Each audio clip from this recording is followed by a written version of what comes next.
Good morning, good morning, good morning. Welcome to Get Rich 101. I'm your host, Sekou Writes, and there is your co-host for today. Hey. So I know you were trying to catch me while I was doing something just now. What I was doing was I was looking at these photos that Fee took of me and her cat.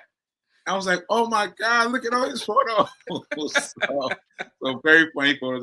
I try to show them um, to the audience. I have to show Yeah. them to because they're really funny. But before I get confused, let me finish what I'm saying.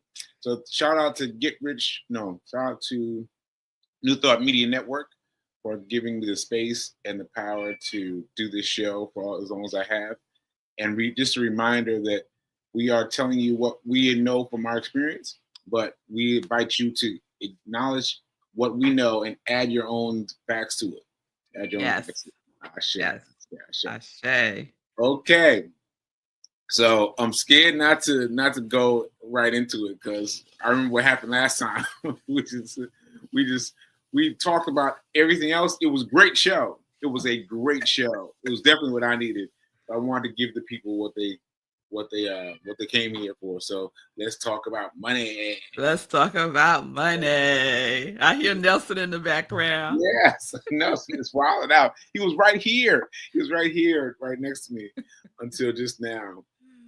But anyway, it's funny. It's funny. Yeah. All right. So So where we gonna start? Where we going today? well, I want to start where we began because you mentioned on the show recently that we need to talk about this on Wednesday. What I was talking about that day was you have to do it for the children. Yes. And you started talking about how your kids want a car. Yes. Like, a car? You need his money. You need his money. And so I really want to talk about that because it made me realize that children need a way through. That you need to do it for them. Yes. Because honestly, there's this woman has a young child, and I've been trying to get the young child to do something. I'm like, come on, you can do it, you can do it, you can do it, you know. And she hasn't been doing anything. I'm just like, oh man. But now I realize that I have to do it for her. I do it for her and just let it grow and grow and grow. And then one day when she's ready, I'll be like, here you go. Right. Right. So, yeah. Well, let me start with a story. Mm-hmm. So last year, so I have twin girls. If folks don't know, I have twin girls. They will be 18 next month. Wow, which is 18. like wow. Mind blown, right? Mind blown. Right. They're seniors in college, in high school, getting ready to go to college. Wow. In August. It's amazing to me. So last year, I'm doing my best to keep them out of banks. Out of banks.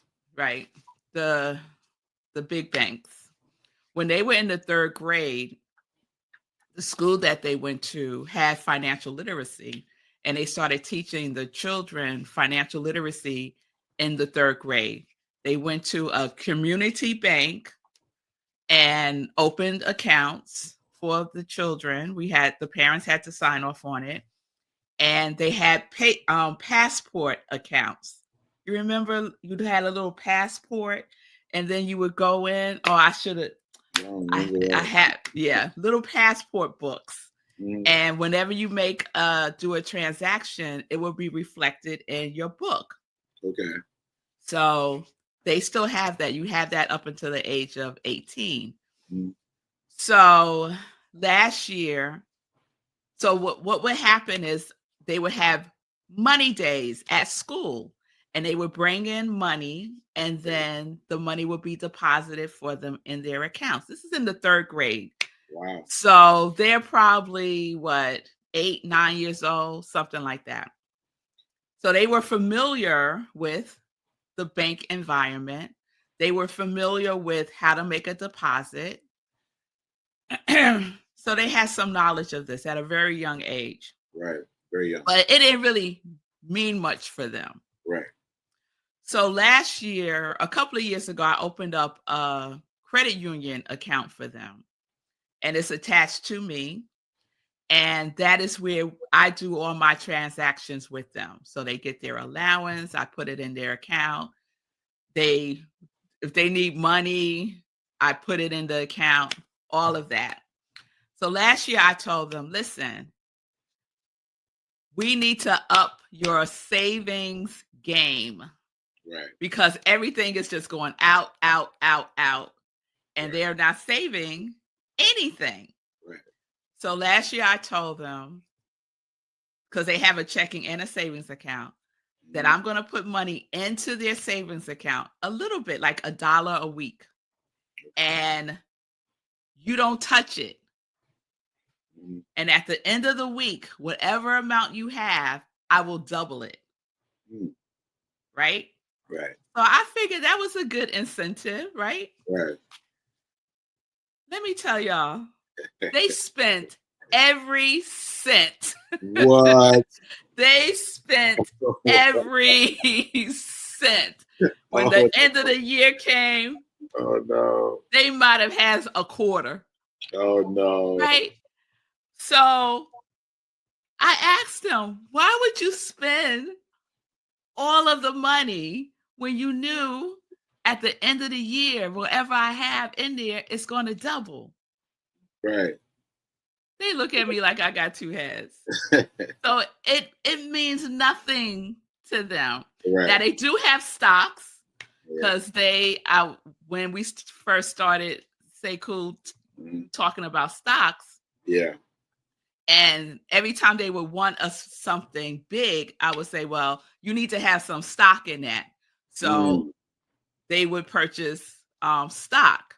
Right. So they do have, a little bit of stock. Will they purchase it and purchase stock?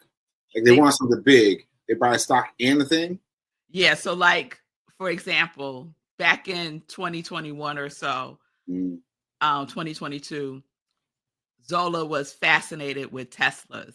Every time she saw a Tesla, she was like, I want a Tesla. I want a Tesla. Right. There ain't no way I'm going to get this girl a Tesla. But since you so into it, right, let's get some stock in it. Right. Right.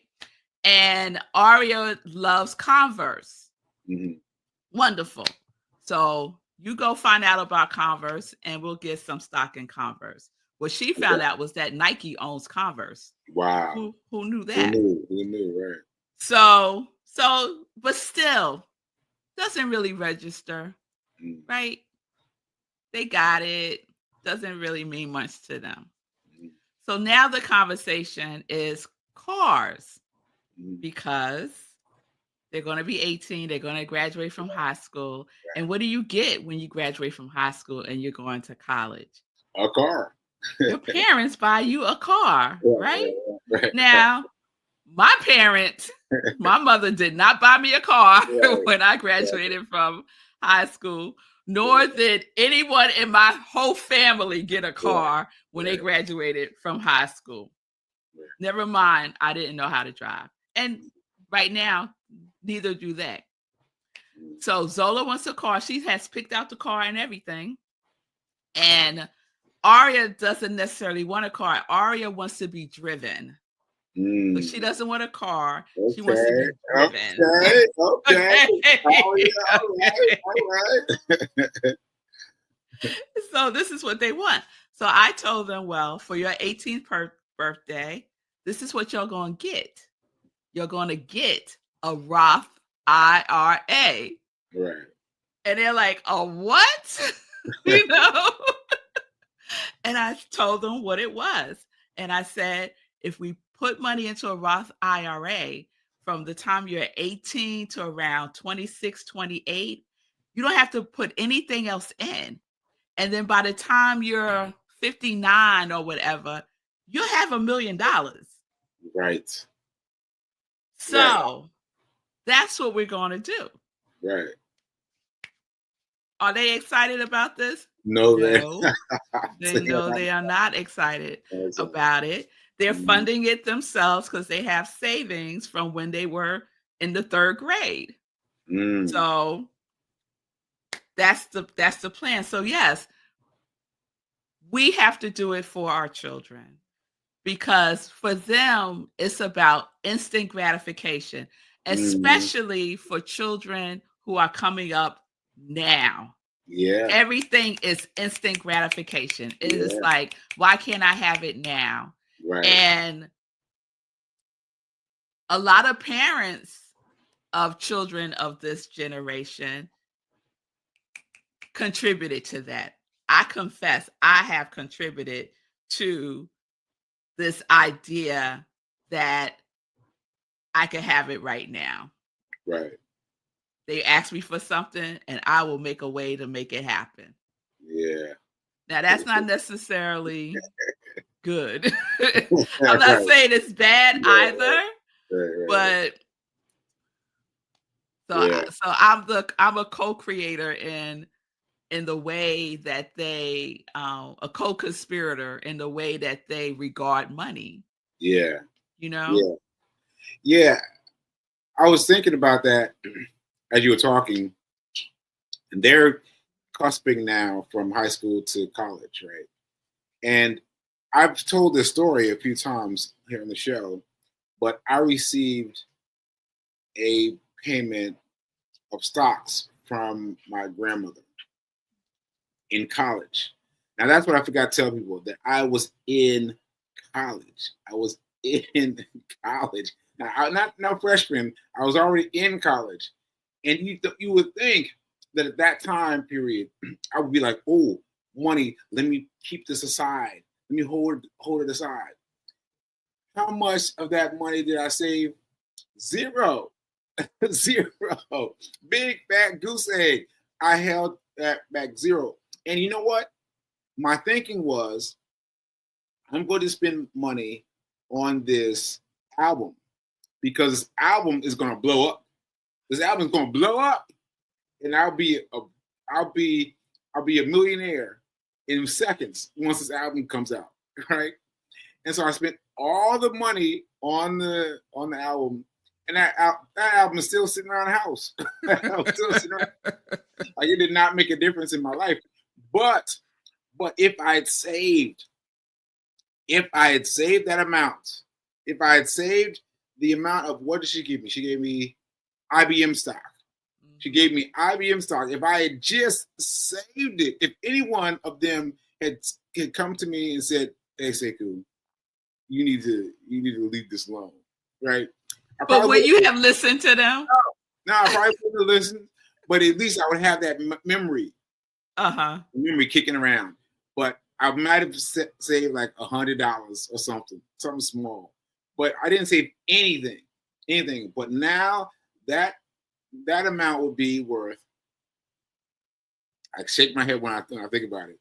That would be worth $1.5 million. I would have $1.5 million just from sitting there, just from letting it sit, And so I have to emphasize to everybody out here listening, do not put it in your children's hands. Do not. And time matters. Time, in this instance, when we talk about how money compounds, time matters. The younger you start, the more time you're giving your money to grow, to compound, right? Yes. And like, I probably knew this maybe in my late 20s when I got into human resources, and I would do presentations and have presenters come in to talk about our 403B and investing. And so I was aware of it, but I didn't take action. So yes, I did do a 403B, but I didn't really understand the value of it when I was in my late 20s, 30s, even 40s. Yeah. It was just like, just got this thing over here that I can't touch. or if I do, I'll get penalized, all those things.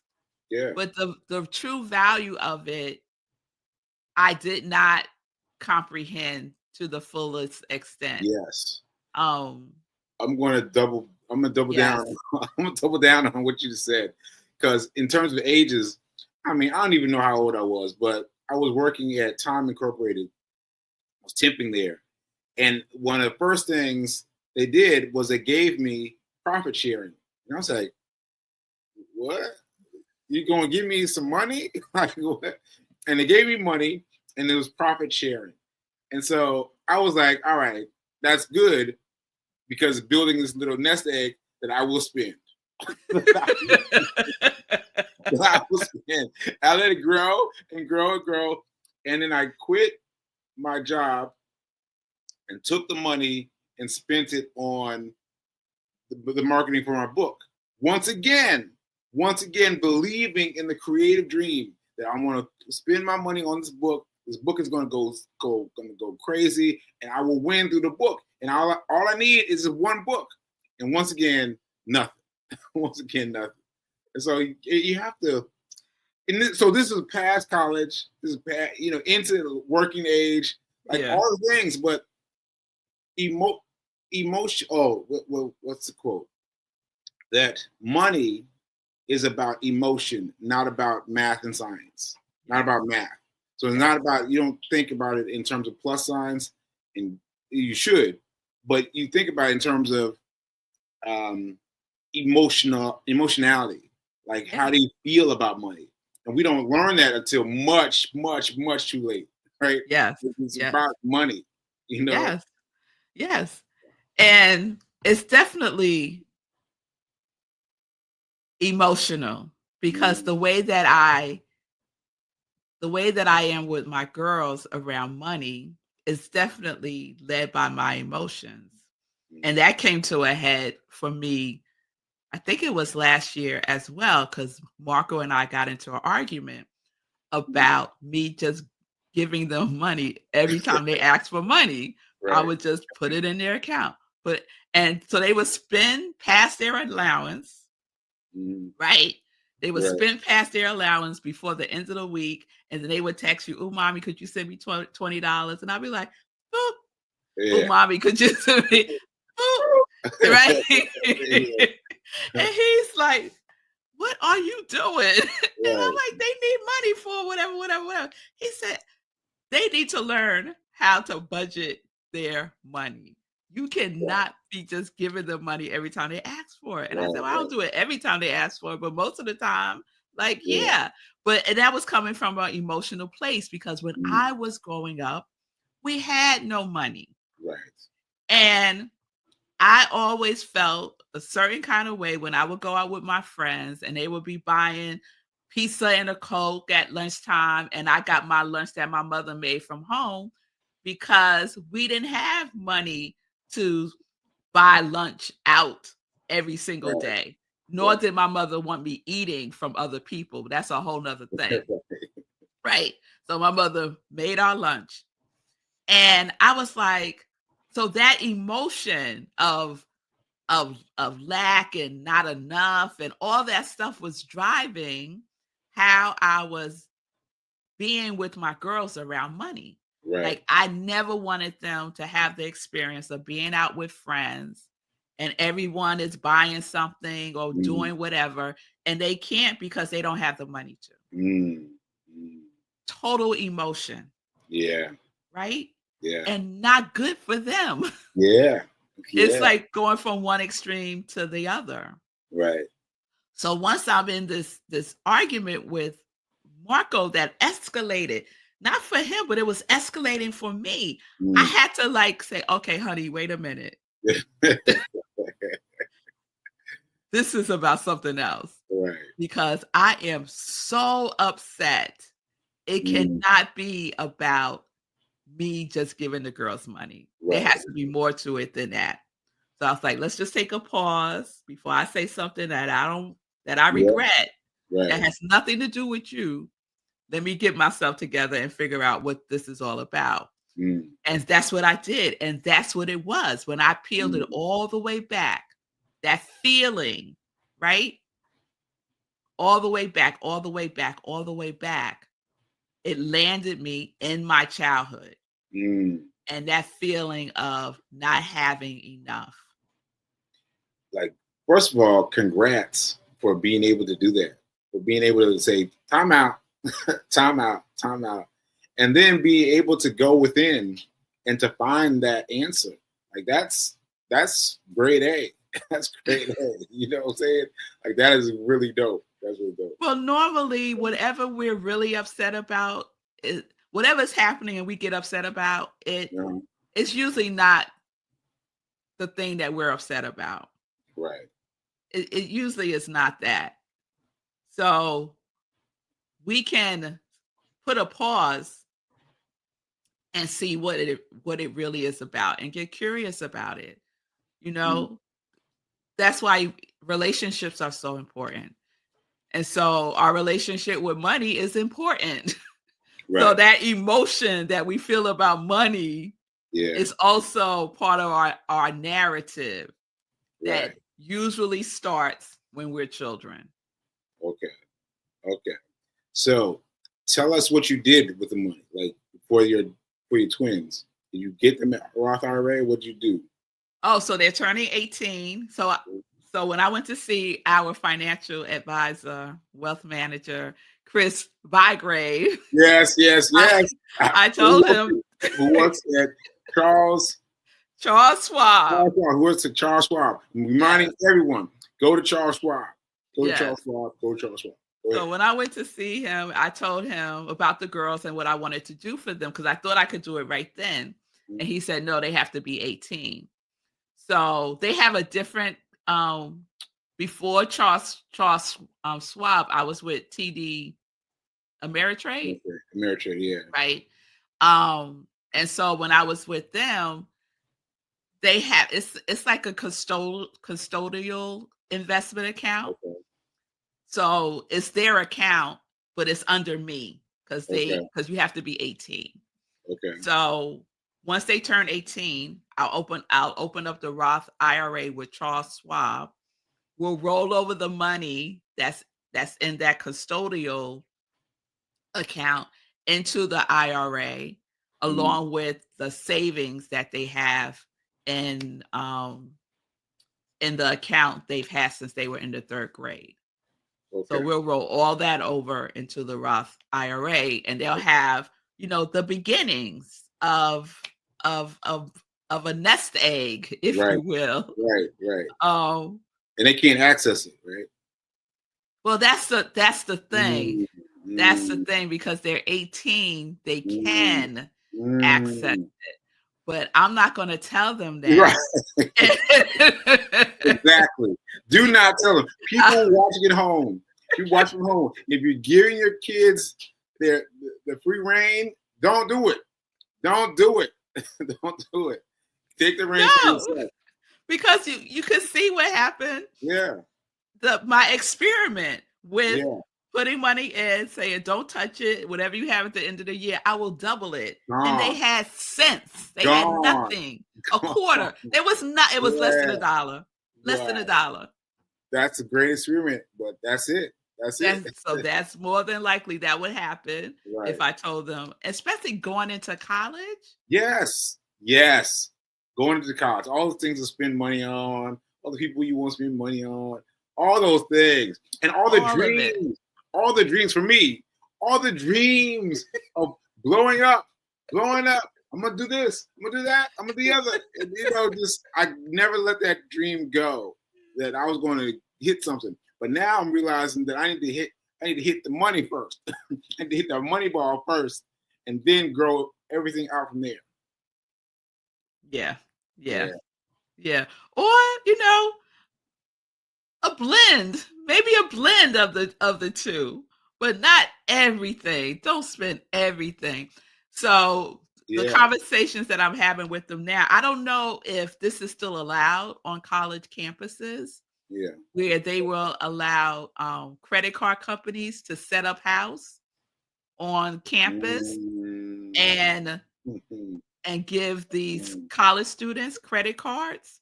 Right. right? With I don't know, with a bag of M&Ms, come sign up for this credit Right, card, right, and they're like right there online. right, So I've been having that conversation. I feel like there was something happened where they stopped credit card companies from doing that, but I'm not mm, 100% sure. So all of these temptations, they don't have a credit score. right. So you don't want to get a credit card and run it up, and then you got to pay for it. Yeah, And then what? Your credit score is in the yeah. before you I, are even 21 years old. I remember me getting my first credit card. Well, my first credit card that I was responsible for. I was walking across campus at Morehouse College, and there was a table set up. And they were giving away free pizza. I was like, "Pizza? What? What I have to do? Just sign up. Just sign up." And I was like, "Yep, I did it." And I went immediately and spent the money on something. I immediately spent it on something. It was up to the limit. I was like, "Oh well, it's up to the limit. Nah, whatever." But see, that's what you need to know. There was one of these guys who allowed his children to go to school, but he gave them a credit card. He gave them a credit card, not a debit card.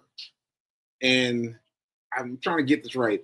And he was paying off the credit card every month. I think was paying off every month. So um, they never had access to their credit card. They had it because they had a credit card when they named it, but their father paid it. Their father paid it. Like, I'm just gonna pay this for you, right? And have you graduate from college with a pristine credit report. I mean, that's amazing. But what did they teach? What did that teach them? What did that teach them? Yes. I don't know. You could charge whatever you want to charge, and I'm going to pay it off. Yeah. What did that teach them? That doesn't teach responsibility. Yeah. Yes, they didn't have any credit card debt, but did he continue to do that through their life? I don't know. I don't know. See, I need to know more about that story. Yeah, because I think the idea for him was to get them past the phase where they need to be coddled, and therefore reach the place where now they know what to do with money. But you're right, though, he might have to coddle them for much longer, or maybe at the end of college say, listen, look at what your friends did, and look at what you did. Look what I did for you, and now you're on your own. Now you got to look at the difference. Look what happened to him, and now set the difference. I don't know. Yeah, there has to be a balance, I think. Yeah. Because I could easily see me being that father. Right. I could easily see me being that father. Right. But there has to be a balance. They have to learn responsibility. They have to learn the value. Yeah. Right? They have to learn the value. Yeah. What is he said, I think that father might have done them a disservice. Too much child coddling in this new generation. Guilt parenting. Absolutely. I am guilty of the guilt parenting. Yes. Yes. Yeah. Yes, yes, yes. Yes. But that's because from a psychological place, that has to do with our childhood. This guilt parenting that's happening now has to do with unhealed issues that we have from our childhood. I have to think about that. That's a whole nother thing. Yeah, the whole other thing. That must be a course. It must be a course, right? But there go your fiance. Sounds like a course. Yeah, exactly. Yeah, and I like think about. I'm not an expert. I'm just saying how I'm rolling with my girls. Right. And I have to think about that because I have to think about where I got the idea that I'm going to win. And then I wouldn't win. Then I wouldn't win, So for me, for those people watching, for me, the thing that works best is save 10%. Save 10%. save 10%. And just take 10% off and put it into Charles Schwab. Charles Schwab is my go-to, but send it to Charles Schwab and let it grow. Let it grow. Don't worry about it. Don't worry about it. As soon as you get paid, ship over 10% to Charles Schwab. Right? Yes. That's what we got for you. And for your kids too. For your kids too. Do it for your kids. Do it for your kids. Don't try to give it to them. Don't try to get mad about money. We're out of time, but next week let's pick up from here. When I was attempting to share with my girls the pay yourself first philosophy. Okay. All right. So we're doing kids and finance. Kids and finance. All right. I will see you guys next week. Later.